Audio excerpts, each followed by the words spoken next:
Definitely celebrate our serve day. Yesterday was absolutely phenomenal. Those that are online with us this morning, yesterday was Serve Day here at Oasis, and what we did is we just completely just surrounded Round Rock and just loved in our community. And so for the very first time yesterday, I had a Round Rock donut. You know, I've been here for almost 2 years, year and a half or so. I've had a Round Rock donut for the very first time, and not to offend like the 87.6% of you, I'm not going to tell you my thoughts of Round Rock donuts, but I'm just saying, in love, I'm just saying that we took the Round Rock donuts and we took coffee and Chick-fil-A sandwiches to every single firefighter and EMS person that was working yesterday in the city. We had groups that went to nursing homes and loved on our elders, and we washed windows and paid for people's laundry and all these different things. But the best part about yesterday, as Pastor Alex said, there was no strings attached. It was like, hey, we will wash your windows if you come to church tomorrow. You know, we just wanted to be the hands and feet of Christ, and so we did that. So our teams, thank you for coming and serving with us yesterday. And then next Sunday is Family Day. I said that correctly. Family. It is the combination of friends and family. And so Pastor Alex is going to come with that here in a little bit with some more information, but I cannot wait. And so here's the deal. I'm going to make a deal with you guys this morning. I will do my absolute best to not be boring. All right, I will bring it. I will leave my left lung up here when I go home. I will bring it. I promise you, I will not be boring. If you promise me that you won't be boring, because I think it's an agreement, and we both have to hold up our end of the deal. So if I'm gonna do my best not to be boring, y'all gotta be with me. Otherwise, I can geek out, nerd out, and dumb it down real quick. And I know that I'm the only person keeping you from the mariachi band outside, and I'll keep you here all day. I know there's a time limit up there. I'm just saying, the more you get behind me, the quicker I go. So, but who was here? Yeah. Who was here last Sunday with Pastor Cliff Blevins? Open up a masterpiece, and it was so good. I'm like, we can't leave that just yet. We can't leave that just yet. And so he talked about the perception of your promise. And so I just want to say in that same vein this morning, is if we go to Joshua chapter number 2, this is where it's after the spies went to Israel, to the Promiseland the first time, and they wandered the wilderness for 40 years. And now they're back at the Promiseland again, and Joshua is sending 2 more spies back. And so it says in verse 22, they departed and went to the hills and remained there 3 days until the pursuers returned. And the pursuers searched all along the way and found nothing. I want to pause this for a second. Just so you know, before you enter in the promise that God has for you, there's going to be people chasing after you. Just saying. And so then the 2 men returned. They came down from the hills and passed over and came to Joshua, the son of Nun. And they told him that all that happened to them. They said to Joshua, truly the Lord has given all the land into our hands, and also all the inhabitants of the land melt away because of us. Then Joshua rose early in the morning, and they set out from Shittim, and they came to the Jordan, he and all the people of Israel, and they lodged there before they passed over. And at the end of 3 days, the officers went through the camp and commanded the people, as soon as you see the Ark of the Covenant like is a representation of the presence and spirit of God. And so that was what was leading them. And it was in the center, the Ark rested in the center of the camp, and everything went around the Ark and centered around the Ark. So everything based on the tribes was centered around the Spirit of God. And it says, as soon as you see the Ark of the Covenant of the Lord your God being carried by the Levitical priests, then shall you set out from the place you follow it. You shall be a distance between you and it about 2,000 cubits, or roughly about a half a mile in length. Do not come near it, in order that you may know the way you shall go, for you have not passed this way before. And so as Pastor Cliff preached last week, we're going to continue on. We're just going to talk about promised land thinking this morning. Promised land thinking. And so Joshua has been on this journey for quite some time. Joshua has seen the process. He's seen the systems. He was there in Egypt, and so he saw the plagues, but he also saw the deliverance. He saw the Red Seas part. He also saw what happened to Israel when they murmured and they complained. But he also saw the very hand of provision of God when quails came and he made manna, bread from heaven, fall on the ground. And so Joshua, being a servant of Moses, saw it from front to backwards. He saw everything, so he knew what was happening. And so he also had an understanding is that in order for this generation, in order for these people to walk into the promised land, there had to be a shift in their minds. There had to be a mental shift, because you cannot obtain the promise if you don't have promised land thinking. And so there was this idea that Joshua has, like, hey, I know the story. I know what has happened. So we have to make sure that the people are thinking the way they're supposed to think. Otherwise, we're just going to just keep repeating the same cycle. And so if we was to just back up just 40 years when Israel was leaving the bondage of Egypt, when they first left Egypt, it was a 50-day journey to Mount Sinai. Now, Mount Sinai was where the 10 Commandments and the Spirit of God came. And when they received that, all they did for a full year was just march around the mountain. For a full year, they just marched around the mountain until God said, hey, enough is enough. I didn't call you here to settle here. It's time for you to go on and get going. So what is it about us that has such a reluctance to do a new thing in God? We always have this built-in reluctance to step into new. And I'll prove it to you as far as, because if we ever was to do one song and then the sermon and then 3 songs and change it up, you all be like, this is not blessed at all. God cannot move. Don't you know you have 3 songs, then the sermon, and then a song, and then altar, and then we leave? Like, if you deviate from that, that is not of God. It's not of God. And so anything that we do that's different, we freak out. That is why you can take the person out of Egypt. You just can't take the Egypt out of the person. Or here at Oasis, we understand that as you can take the person out of the hood. Because I know there's some of you, I'm calling if I'm getting into a fight, because that hood's still in you. And so it's, if you cannot laugh at fun Oasis on Sundays, people be like, there's no such thing as laughter in church. I promise you it's going to be that kind of a Sunday. And so they go for a year, but then it's an 11-day march from the mountain to the promised land, 11 days. And so God's plan was for Israel to occupy and step into their promise in roughly about a year's time. About a year's time, that's all it was. And so, but they could never actually see themselves stepping in. You see, because the promise that they told themselves for over 400 years when they were in bondage, it was just an idea. It was something they talked about when they had a bad day, when they were making bricks and building things and they were under bondage. It's like, man, I cannot wait until we have our own land. I cannot wait until we have our own property. It was just something that was in their minds, but it wasn't something they actually ever thought they would step into. And so we do the exact same thing, because the only time you think about the calling and the promise that God has on you about you starting a new business is when you're at the job that you hate. And so when you're at the job that you hate, all of a sudden the promise that you have comes alive and you breathe into it. But yet you don't really think it's a promise you're going to actually step into. What about the restaurant you're trying to open up in Austin? With prices the way they are right now. And why is it that the only time we talk about that restaurant you want to open up is when you go to another place and you have bad food? You know, that's where we're at. And so we have to have an understanding that if we don't process the new, if we don't process the things that God is doing to push us to our promise, we will always want to revert back to the way things used to be. That's why they say, take us back to Egypt, Moses. Why don't we just go back to Egypt and die? Because they could not process the new that was happening in front of them. And so for us, we always want to revert back to the way it used to be when we can't understand and process what's happening to us today. And so I challenge us this morning is the promises that God has for us individually. Are they legit promises? And are they promises that you think that you're going to occupy one day and believe you're going to step into one day? Or is it just something that helps you pass away the bad day you're having?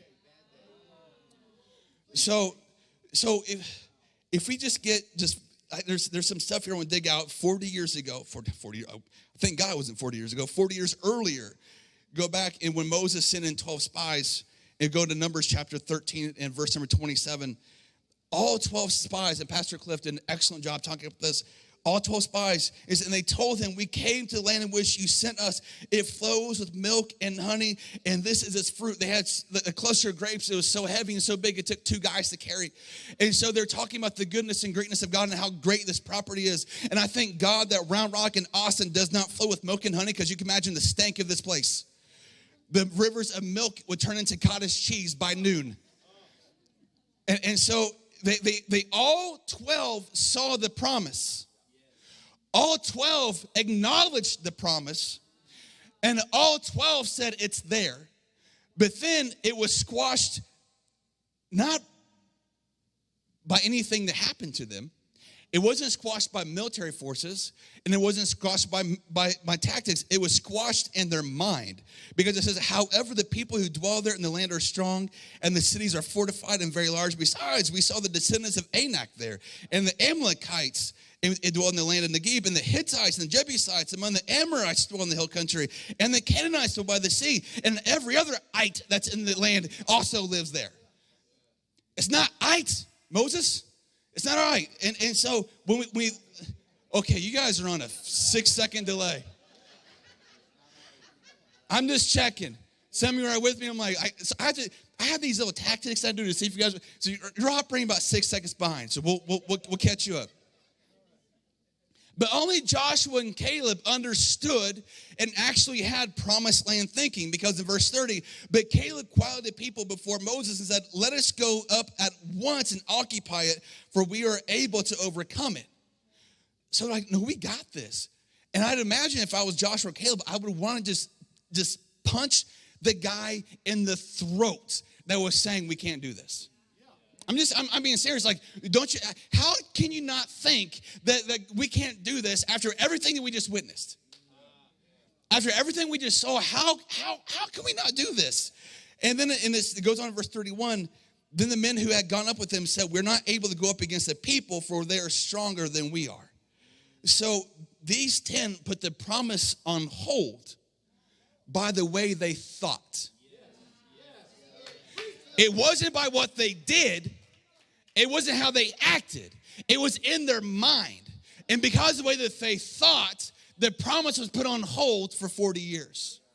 So the promise itself that God has for us, the promise that God has for your life is not obtainable in the wilderness. The only time you can receive the promise that God has for you is in the place that he's called you to be. So you can't stop complaining about not receiving the promise when you're in the wilderness. He's like, I need you to get to the promised land so I can give you the promise there.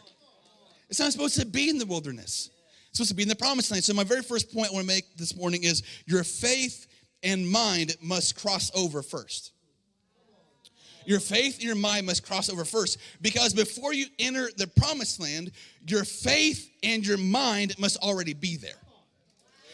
Before you ever step foot and see the promise happen, your faith in the way you think must already occupy it. And so when you think about the promise that God has for you, maybe this thing's, I'm going to go back and finish my degree and get my education. Well, you can't just sit there and think about it. Your mindset and your faith must already be there. Your faith and mindset must already be on the stage, grabbing the diploma, saying, it's going to happen. Opening up that restaurant, your faith and your mindset must already be making out the menu, not waiting on what the bank tells you can do. And so it all starts within our mind. And so these other 10 guys, they talk themselves out of the promise. Now, I believe in opposites. I believe like for every action, there's an equal and opposite reaction. And so I believe that if, to throw, then you can pick up. If you was to, you drink, you swallow. There's different things in life that you do as far as there's the opposite reaction to it.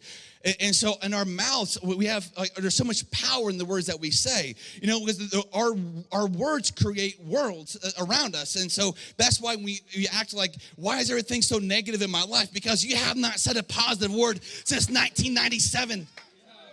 The reason why everything is so negative in your life is because you have yet to say anything positive. And so by you always speaking negative, that's just the world you created. Oh, why am I always the victim? Because everything you talk about is you being the victim. No, I'm sorry. Chili's did not forget your chips and salsa because they don't like you. Chili's forgot your chips and salsa because Kevin's having a bad day. Dear Lord. It's like, oh, I'm always the victim. Everybody forgets about me. No, it's chips and salsa. Grow up. Seriously. And you think you were laughing, but it's the truth. It's truth. And so if our words have so much power, and if we can talk ourselves out of a blessing, and if we can talk ourselves out of the miracle, and if every action is an equal and opposite reaction, then why can't we just flip it and say, you know, I'm not going to just be negative. Instead of talking myself out of it, I'm going to talk myself into it. I'm going to talk myself into the blessing. I'm going to talk myself into the promise. Even though the world around me says it's not possible, I'm going to speak myself into it. It's being positive, regardless of what people say. Is speaking positive into your life, regardless of that. That's why I need encouragers in my life. I need people to pick me up and remind me and shake me and slap me sometimes and say, you are not going to be negative. You got to be positive about this, regardless of what people say. Be positive with it. Be positive with it. And so, if we have all these powers in our words, as far as, I find it very intriguing as far as the whole grasshopper and giant analogy. You see, because when the spies that came back and they said, you know, we're like grasshoppers and they're like giants. Man, this is horrible. Lord, let me get this out. This is, if you don't ever get anything I say, please get this. When you look in the mirror, I need you to figure out what you see. Because I was going through there was a point in my life where I felt like everything was against me, and I felt like everything was bigger than me, and I felt like everything that I was up against was going to dominate me. And so I did some self-reflection, and I realized that the reason why that was happening is I was battling some stuff internally where I wasn't thinking I was anything, that I wasn't worth much, that there's nothing that I possess. And so, of course, by thinking small, every single problem that I viewed in my life was big. And so all of a sudden it dawned on me that every single problem that we have in our life, the size of it is determined by the opposite way that we view ourselves. And so when you view yourself as a grasshopper, then everything else around you is going to be a giant. But yet, if you was to wake up and look in the mirror and say that I am more than a conqueror and that my God is more than able, then everything around you and every promise around you is going to be nothing but a grasshopper. I'm speaking to somebody this morning that your promises are and the problems that you have in your life are dictated by the way that you view yourself. It's by the way that you view yourself. And so that is why that's why people can say, like, my problem's so big, and you can look at it and say, it's not that big at all. I've talked with some people, and they talk about the world's ending and life is over, and they talked about their problems. I'm like, I had that for lunch yesterday. Yikes.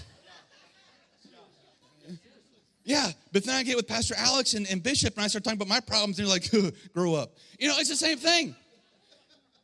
So it's all about the way that we view ourselves. And the reason why is because you cannot have a victorious life with defeated thinking. You cannot walk around thinking that you're a loser. You can't walk around thinking that you're defeated, but yet then say, oh, I'm a victor. I'm all in on this. You have to make sure in order to live a victorious life that you have a victorious mindset.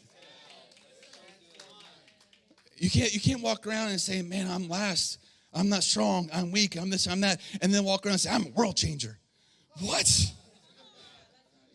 You know, so it starts with their mind. Romans 12:2, it says, do not be conformed to this world, but be transformed by the renewal of your mind, because a transformed mind turns into a transformed life. The reason why that we have the same issues, you know, like my life, I've been coming to church and I've given my life to God, but my life has yet to be transformed. The reason why your life has yet to be transformed because your mind is still occupying and working the exact same way.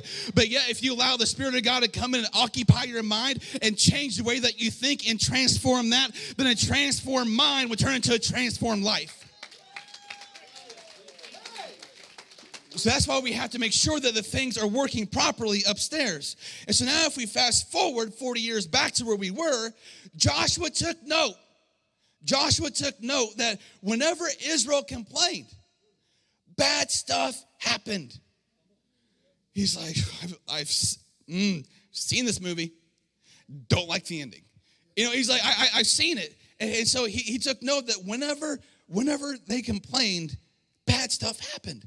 And so now they get back. Now they're right at Jericho. They're at the walls of Jericho. And Joshua decides to add on some stuff. You know what Joshua tells the children of Israel when they get to Jericho?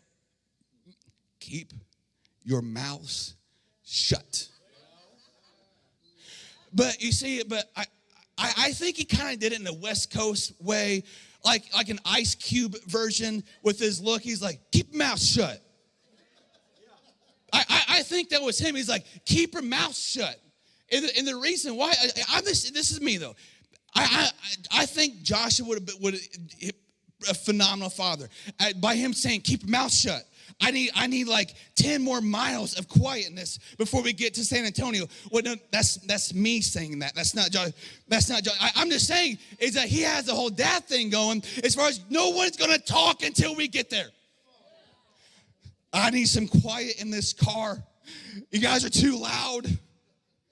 I'm going to pull this car over. That's me talking. It's not Joshua. Joshua's saying no one talks until we get to Jericho. As a matter of fact, no one says a word until I say so. He's like, keep your mouth shut. And the reason why Joshua's saying keep your mouth shut is because he's saying, I have seen this happened before. Do you know how long it has taken me to get back to this spot? And I've seen people talk themselves out of their promise, and I'm not going to let that happen again. And so until I say so, keep your mouth shut. Because he understood the power that was in their words. He didn't want them to see the big tall walls and the people guarding them and then walking around and nothing happened. Could you imagine us walking around the walls of Jericho and like, I don't know what we're doing. I don't know what we're doing. By the third day, they would have talked themselves out of the miracle again. So just to make sure, he's like, I just need you guys to stay quiet. Could you imagine how much simpler life would be for us if we just kept our mouth shut? Oh, what? No. That also includes your thumbs on social media. Just saying. I don't know why people don't like me. That's just because you can't go 5 minutes without trying to make an offensive post. Oh, whoa, we got real quiet in here all of a sudden. As Pastor Jonathan's like, okay. And so there had to be some major shifts in their mind before they crossed over. The second point is new thinking means new ways of operating. So when you have a new mindset and you think differently, you have to operate differently. It makes no sense at all to have a new way of thinking but operate the exact same way, right? And so when we think differently, we operate differently. And so in chapter number 3, we see a whole new mentality with this generation compared to the generation before. You see, because this generation, they had to learn that we're going to do things just a little bit different. We're going to do things just a little bit different than our predecessors. Because once again, God forbid we do anything different around here. And so we're going to do things just a little bit different. And so what Joshua said, he's like, hey, you know what? We sent out 12 guys last time. And last time, that really didn't work out to our advantage. So he's like, it was only me and Caleb. Only 2 of us came back with good reports. So I'll just send 2 guys this time. You learn from past mistakes. And so if we think about the generation before, when they first went into the Promised Land and they were scoping it out and checking it all out, what happened to them? Absolutely nothing.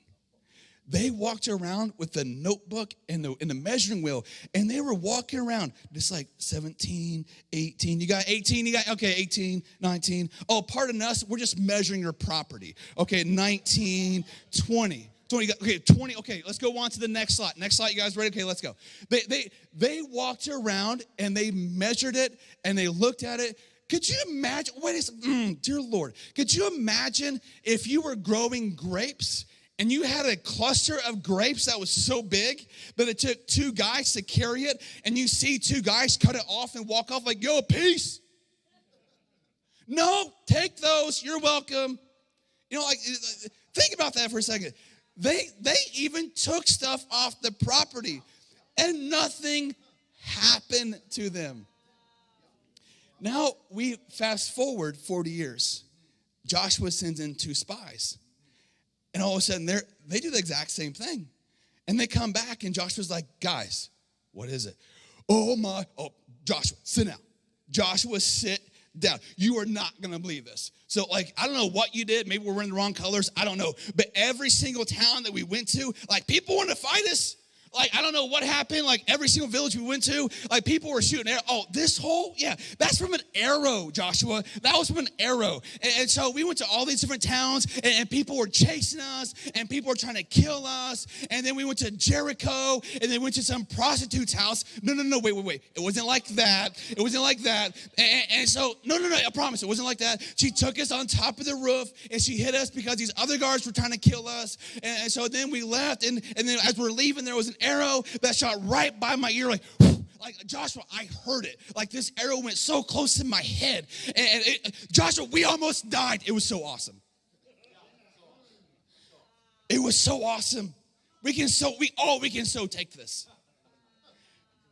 Could you now do you spot the difference between the generations? The generations is the fact that the two that went in, regardless of what they saw, they were coming back with a report that this is our property, this is our promise, let's go. The reason why the 12 original spies were left alone is because they carried themselves with nothing. They walked around carrying nothing. And the world didn't even notice them. That's why they could walk on other people's property and do what they want and no one bothered them, is because they weren't scared of them. They weren't nothing. But all of a sudden, here's 2 people that walked in and said, we're going to take this before we even get here, because their mind and their faith was already there. They were just visiting a place their mind and faith was already at.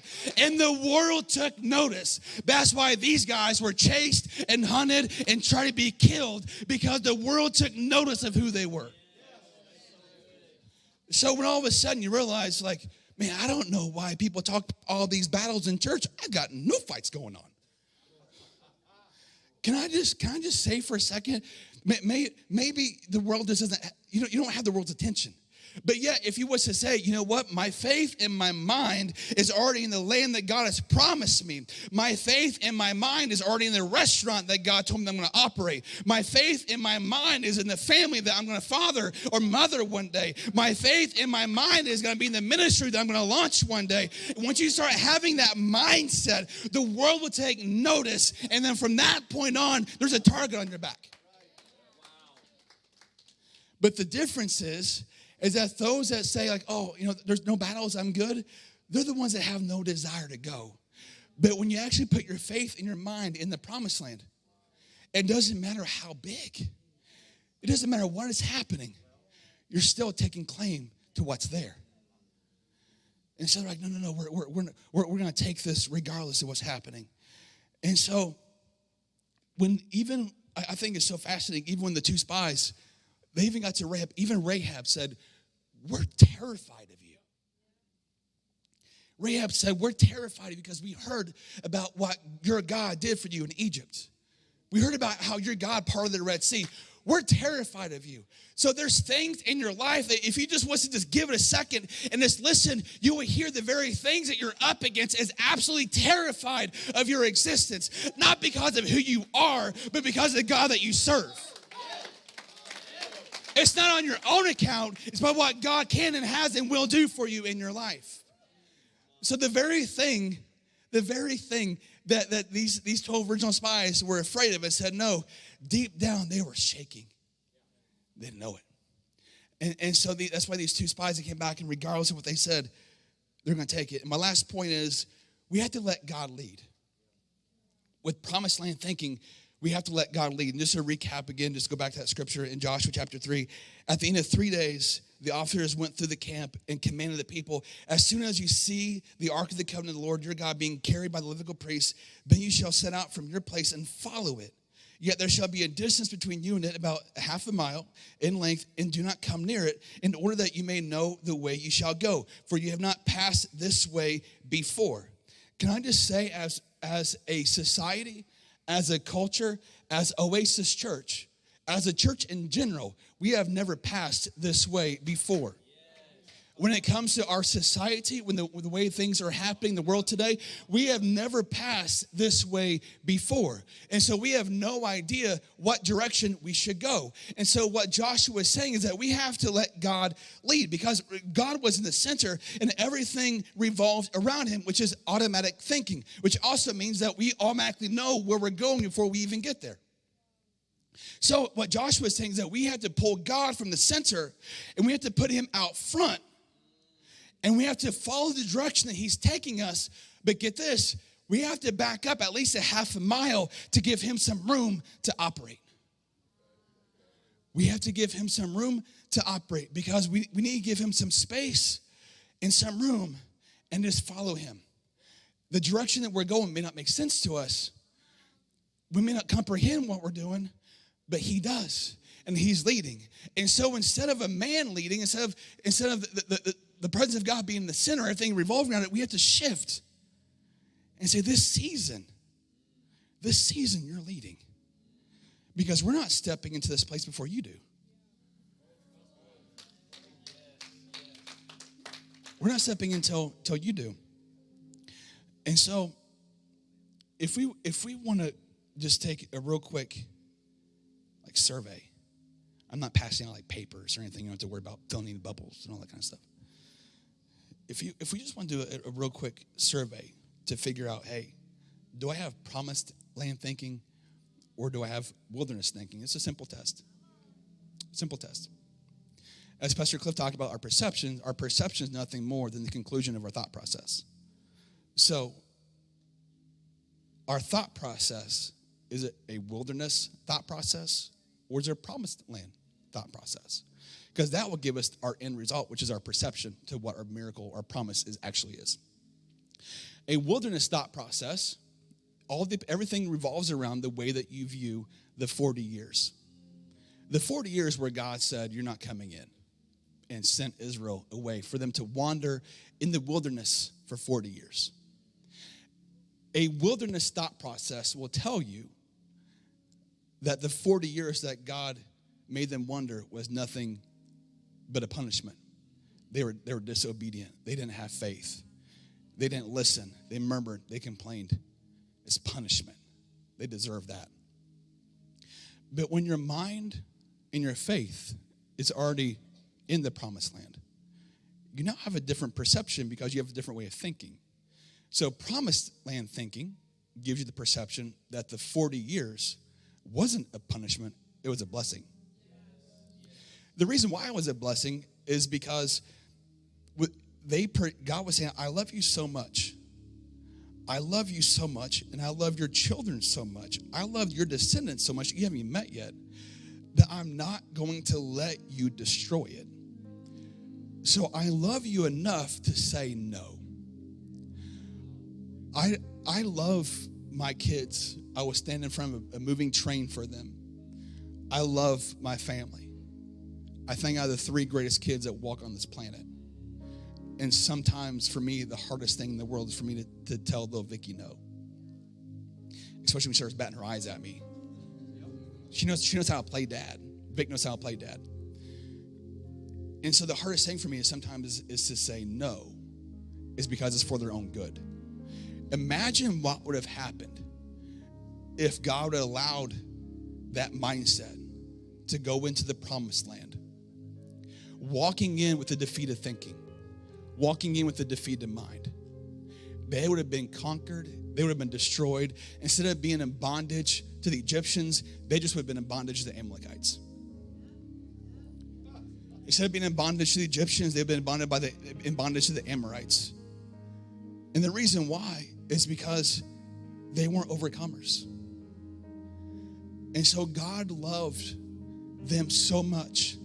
He's like, I have worked over 400 years to get this land ready. I can wait another 40. I can wait another 40 because this promise is so big that I can't let you screw it up. So there's things in your life, the promises, this is how cool God is. And once again, I have to remind you, not everything in this world revolves around you, okay?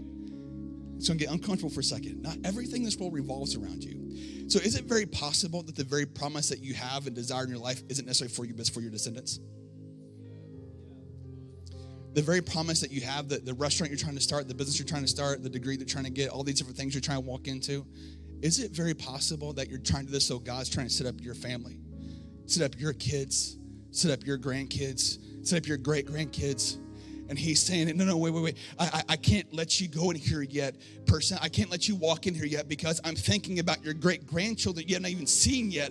And if I allow you into this promise right now, you're going to completely wipe it all away. And I love your family so much, I'm going to say no. I'm going to say no. So when it comes to our mind, when it comes to the way that we think, when we get to the edge of our promise, when God takes us to the edge of that promise, are we going to see giants, or are we going to see the promises of God? When we get back to the edge of that promise, are we going to see tradition and the way that we've always done things, or are we going to see growth? What's our perception? Because there's going to be a time where God's going to bring you back to that promise again. And you have to make sure that our faith and our mindset has been waiting on us to get there. Can we give God a hand clap of praise in this house?